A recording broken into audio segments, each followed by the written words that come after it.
Hello and welcome to my channel BCS English feeder. 43তম BCS প্রিলিমিনারির প্রশ্ন নিয়ে আলোচনা করছি আমরা।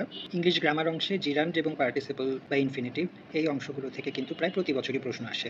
43তম বিসিএসে এসেছিল হি কন্টেম্পলেটেড ম্যারিইং হিজ কাজিন।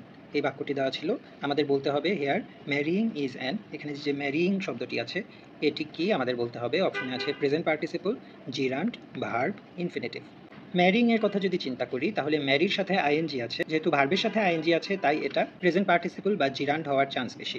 ইনফিনিটিভ হবে না, কারণ ইনফিনিটিভের মূল ভার্বের আগে সাধারণত টু থাকতে হয় এবং টুর পরে মূল ভার্বের বেস ফর্ম বসে আইএনজি থাকে না, তাই ইনফিনিটিভ কিন্তু আগেই বাদ। অপশন সিতে দেওয়া ছিল ভার্ব। আমরা যদি এই বাক্যটার দিকে তাকাই, হি কন্টেম্পলেটেড ম্যারিং হিজ কাজিন। কন্টেম্পলেটেড অর্থ হচ্ছে গভীরভাবে চিন্তা করা। সে তার কাজিনকে বিয়ে করার কথা গভীরভাবে চিন্তা করেছিল। তার মানে অর্থ দেখেই বোঝা যাচ্ছে যে কন্টেম্পলেটেড হচ্ছে এই বাক্যের মূল ভার্ব বা মেইন ভার্ব। তাই যদি ভার্ব অ্যান্সার দিই তাহলেও কারেক্ট হবে না, কারণ এই বাক্যের মূল ভার্ব হচ্ছে কন্টেম্পলেটেড, ম্যারিং নয়। তার মানে অপশন সি ভুল।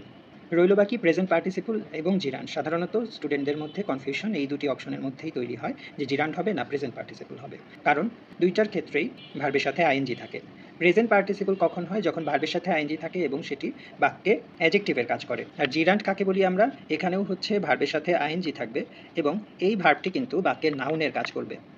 নাউন মানে তো আমরা জানি কোনো কিছুর নাম বোঝায়, তার মানে এখানে কিন্তু ভার্বের সাথে আইএনজি দিয়ে যে অংশটি থাকবে সেটি কোনো কিছুর নামকে রিপ্রেজেন্ট করবে। আমরা আবার বাক্যটিতে ফিরে যাই। হি কন্টেম্পলেটেড ম্যারিইং হিজ কাজিন। এখানে দুইটি ভার্ব পাশাপাশি আছে, কন্টেম্পলেটেডও ভার্ব, ম্যারিইংও ভার্ব। আমি আগেই বলেছি কন্টেম্পলেটেড এটি হচ্ছে মূল ভার্ব। মূল ভার্বের সাথে আরও একটি ভার্ব আছে এবং সেই ভার্বটির সাথে আবার আইএনজি দেওয়া আছে।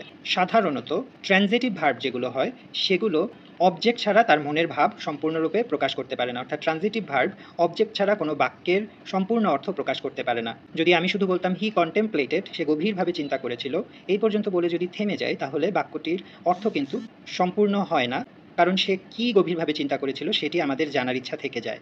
তাই এখানে কন্টেম্পলেটেড হচ্ছে ট্রানজিটিভ ভার্ব। ট্রানজিটিভ ভার্ব অবজেক্টের সাহায্য ছাড়া বাক্যের অর্থ সম্পূর্ণ করতে পারে না।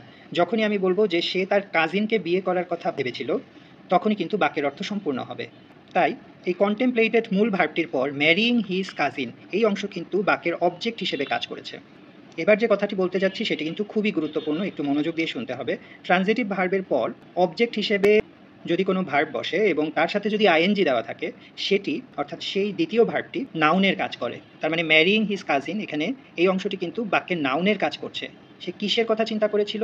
তার চিন্তার নামটা কি? তার চিন্তার নাম হচ্ছে সে তার কাজিনকে বিয়ে করার কথা চিন্তা করছিল।